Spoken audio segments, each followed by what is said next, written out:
warahmatullahi wabarakatuh.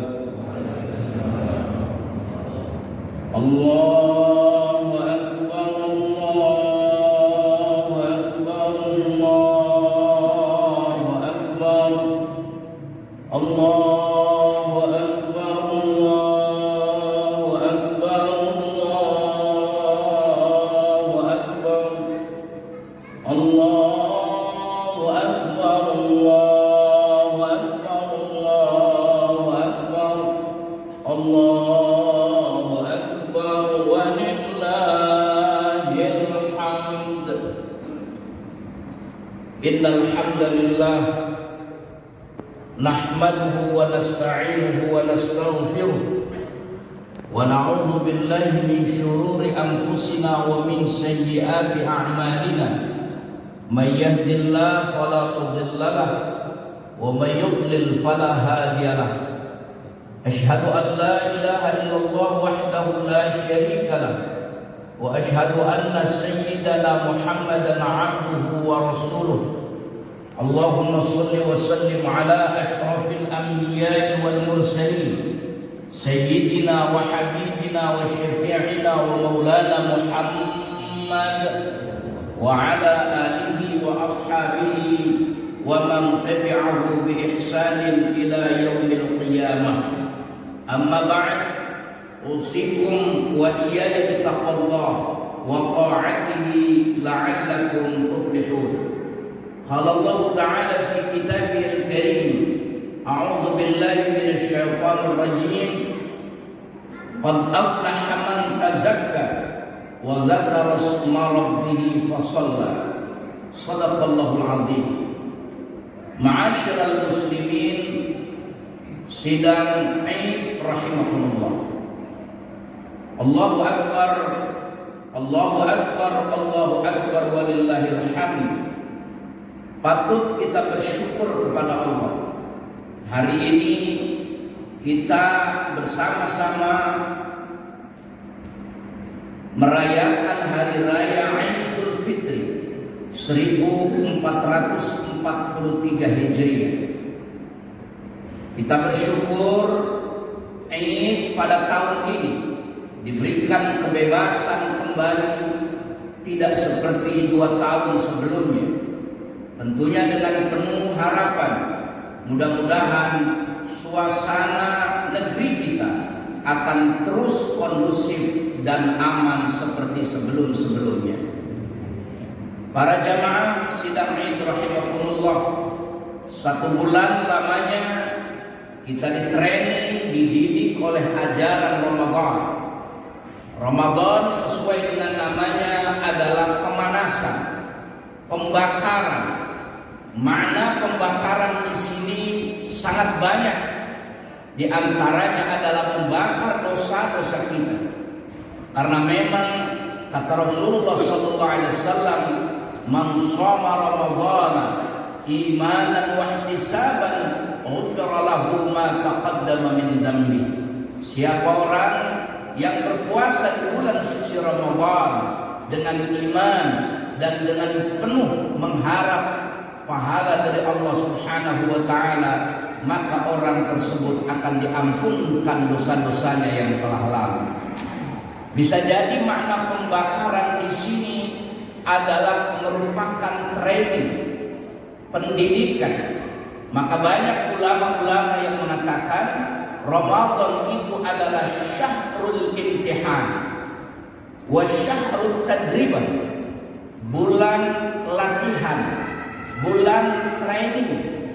Yang kita di dalam bulan suci Ramadan itu antara lain adalah bagaimana mentraining nafsu kita. Nafsu ini sangat luar biasa.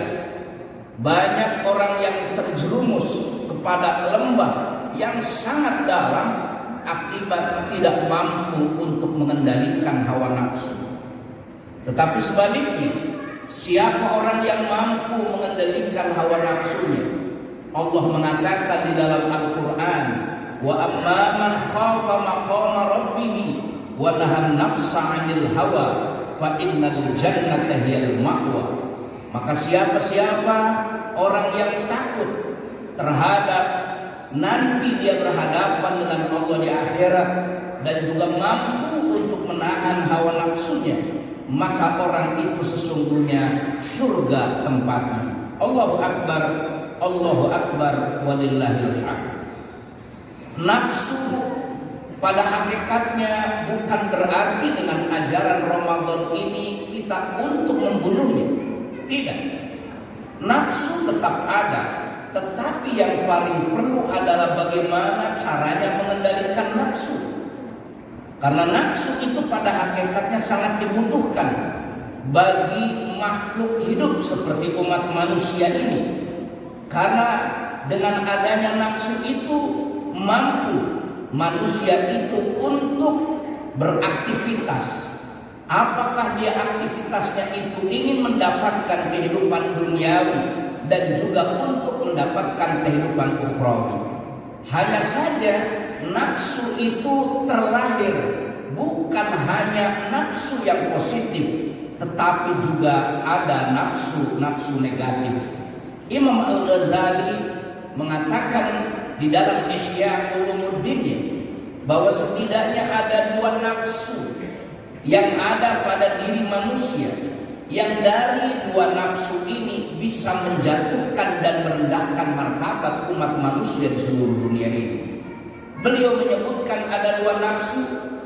Nafsu yang pertama adalah syahwatul batn, nafsu perut, dan yang kedua adalah syahwatul farj, adalah syahwat kemaluan. Kejadian bencana-bencana di dunia ini tidak terlepas daripada sumbernya adalah di dua ini. Kita bisa melihat sejarah akibat orang tidak mampu untuk mengendalikan nafsu. Seperti Fir'aun misalnya. Bagaimana Fir'aun itu untuk mengekalkan kekuasaannya dengan tega-teganya dia memberikan sebuah instruksi raja, instruksi Fir'aun, yang dia menyampaikan perintah kepada tentaranya untuk membunuh anak-anak laki-laki yang dilahirkan. Karena dia mendapatkan informasi dari paranormal yang mengatakan bahwa kerajaan Fir'aun di Mesir pada saat itu akan hancur lebur. Yang menghancurkan adalah anak yang lahir laki-laki dari Bani Israel. Maka pada saat itu ibu-ibu yang sudah hamil tua, mereka diawasi oleh intel-intel Fir'aun sampai ketika pada masa dia melahirkan, dilihat jenis kelaminnya dan tidak sungkan-sungkan jika itu adalah anaknya laki-laki, langsung dibunuh hidup-hidup pada saat itu. Ini nafsu yang ingin mengendalikan kekuasaan. Akibat didorong oleh nafsu perut. Memang berawal nafsu perut itu adalah ingin mencari makan, tetapi bukan hanya sekedar mencari makan, di antaranya adalah untuk mempertahankan kekuasaan. Bagaimana juga nafsu yang dilakukan oleh Qarun. Qarun diberikan oleh Allah harta yang sangat banyak, yang diibaratkan umpama di sana ada puluhan ekor kuda yang membawa pundi-pundi kekayaannya. Mereka tidak mampu untuk membawa kekayaan Fir'aun, kekayaan Qarun ini. Tetapi oleh Nabi Musa alaihissalam ketika diminta zakatnya, diminta untuk mengeluarkan hartanya yang Allah berikan kepadanya, orang ini sangat kikir, tidak sedikit pun yang dia dikeluarkan olehnya. Ini adalah pada hakikatnya pelit, bakhil, orang yang tidak mau mengeluarkan hartanya. Ini juga didatangkan dari syahwat. Demikian pula bagaimana di sana ada kelompok umat manusia pada masa Nabi Nuh melampiaskan seknya dengan cara-cara yang tidak pernah dicontohkan oleh pendahulu-pendahulunya. Mereka berhubungan seks dengan sesama laki-laki, berhubungan laki dan perempuan saja tanpa nikah itu dilarang. bagaimana hubungan seks dengan sesama laki-laki. Ini juga adalah hancurnya bangsa ini adalah akibat nafsu daripada nafsu farj. Ada juga pada masa tabi'in, usai perang Siffin antara Ali bin Abi Thalib radhiyallahu anhu dengan Muawiyah bin Abi Sufyan, peperangan yang sangat dahsyat, peperangan yang pertama kali terjadi antara umat Islam yang satu dengan umat Islam yang lain. Mereka ini peperangan bukan diakibatkan perbedaan pendapat mereka di dalam memahami ajaran-ajaran agama, tetapi sesungguhnya peperangan ini adalah terjadi akibat politik, yang pada saat itu umat Islam banyak korban, ribuan bahkan puluhan ribu. Bahayanya politik kalau seandainya tidak dipahami dengan benar bisa mengorbankan sesama umat Islam. Itu sudah ada contohnya pada masa Khalifah Ali bin Abi Thalib dan Muawiyah bin Abi Sufyan. Bahkan dari peperangan ini lahir ada kelompok namanya kelompok Khawarij. Kelompok ini keluar daripada kelompok Ali bin Abi Thalib. Kenapa mereka keluar? Karena tidak setuju dengan arbitrase majelis tahkim yang dilakukan oleh Ali bin Abi Thalib dan Muawiyah. Ali bin Abi Thalib dengan Muawiyah ingin berdamai, tidak ingin terus terjadi peperangan di antara mereka akibat perselisihan politik. Tetapi apa yang terjadi ketika sudah terjadi majelis tahkim, disepakati oleh keduanya, ada kelompok masyarakat yang keluar dari kelompok dua ini, namanya kelompok Khawarij. Kelompok Khawarij ini sangat banyak, signifikan sekali mereka membentuk sebuah kelompok. Akhirnya mereka mengeluarkan fatwa, inil hukmu illa lillah. Tidak ada hukum kecuali adalah hukumnya Allah. Dengan dalil inilah mereka mengkafirkan Ali bin Abi Thalib, mereka mengkafirkan Muawiyah bin Abi Sufyan, yang kedua-duanya adalah sahabat-sahabat Rasulullah SAW. Akibat perbedaan politik, akibat perbedaan yang sesungguhnya adalah bisa didamaikan sedemikian rupa, tetapi menjadikan satu ayat yang dipaksakan untuk dipahami demi untuk kepentingan politik, akhirnya dibunuhlah Ali bin Abi Thalib. Ini adalah akibat nafsu yang bisa menghancurkan umat manusia. Maka untuk itu terjadinya longsor, ini akibat penebangan hutan, terjadinya korupsi di mana-mana, terjadinya manipulasi di mana-mana, ada penimbunan minyak goreng di mana-mana. Ini juga adalah akibat nafsu perut dan nafsu farj yang ada pada diri manusia. Dia tidak memikirkan manusia pada saat itu binasa atau tidak, merugikan masyarakat atau tidak. Yang penting saya kaya, yang penting saya kenyang. Tidak memikirkan itu semua. Inilah perilaku ini sumbernya adalah dua tadi, syahwatul batn dan syahwatul farj. Allahu Akbar, Allahu Akbar, Allahu Akbar, walillahil hamd.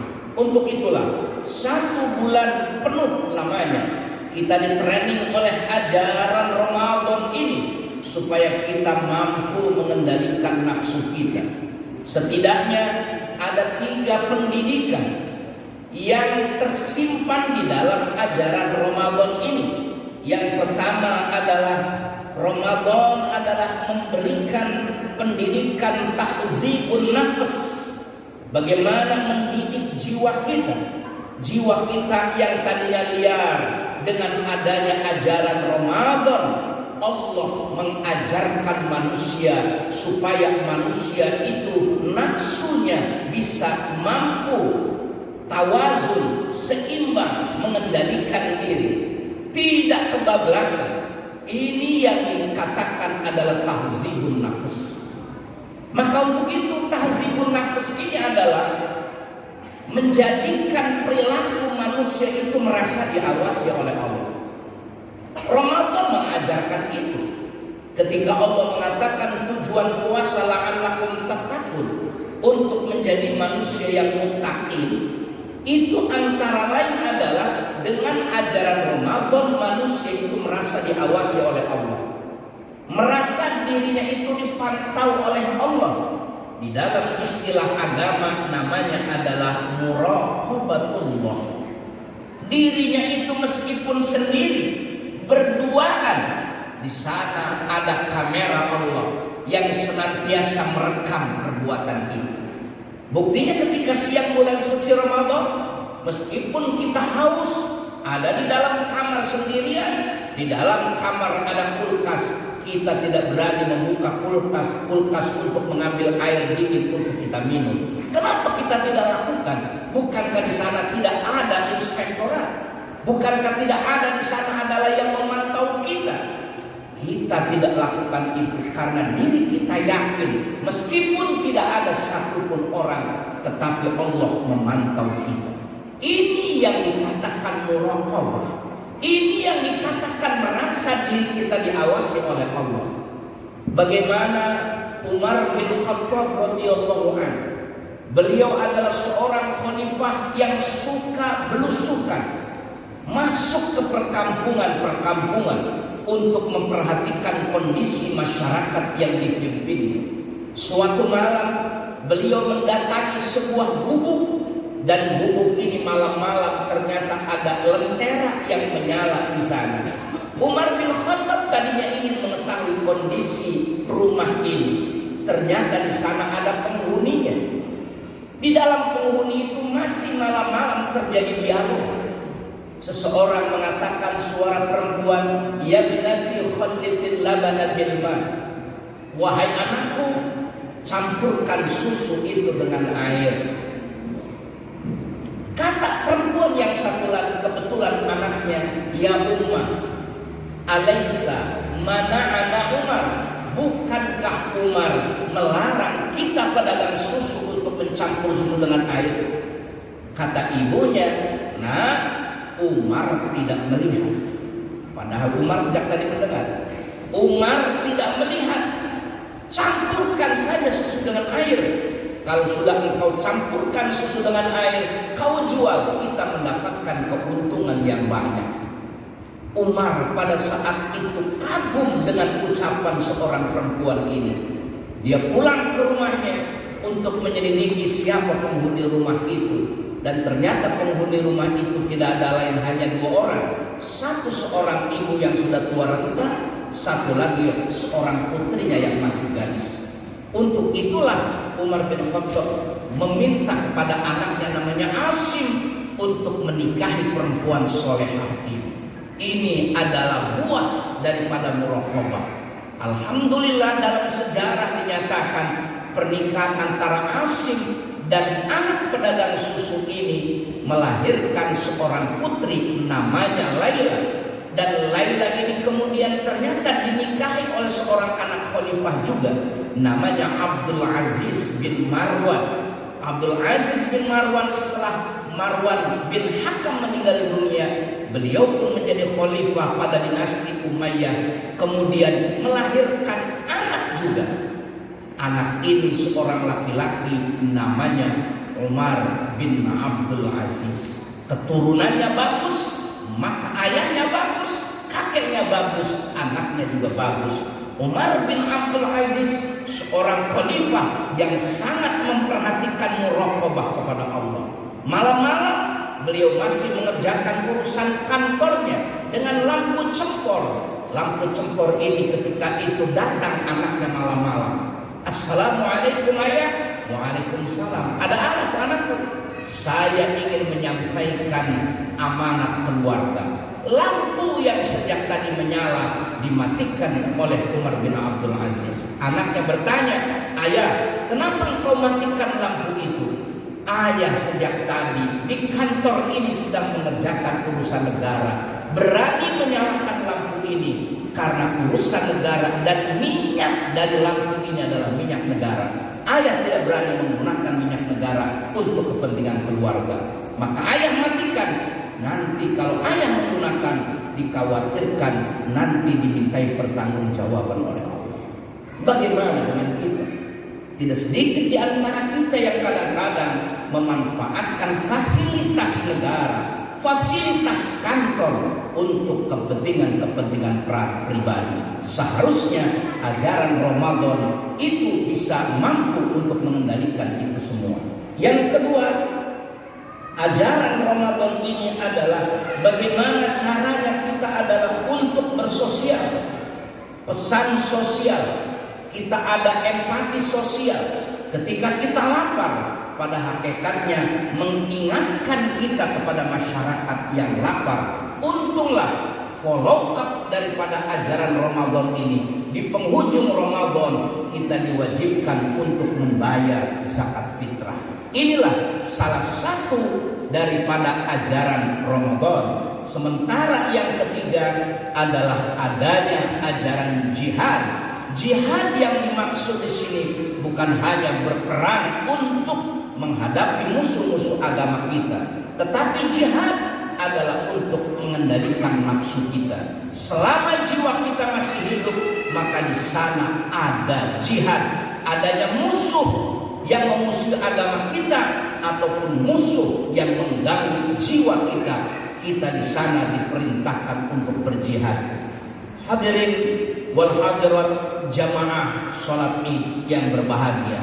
Mudah-mudahan khutbah Jumat yang sedikit ini bermanfaat dan mudah-mudahan Allah Subhanahu wa taala menerima amal ibadah Ramadan kita dan diberikan kemampuan untuk mengamalkan dari apa yang kita sudah pelajari selama bulan Ramadan ini. A'udzu billahi minasyaitonir rajim. Bismillahirrahmanirrahim. A'udzu billahi minasyaitonir rajim. Qad aflaha man tazakka wa dzakara isma rabbih fa shalla. Barakallahu li wa lakum fil Qur'anil azim wa nafa'ani wa iyyakum bima fihi minal ayati wal dzikril hakim wa taqabbala minni wa minkum tilawatahu innahu was samiul alim.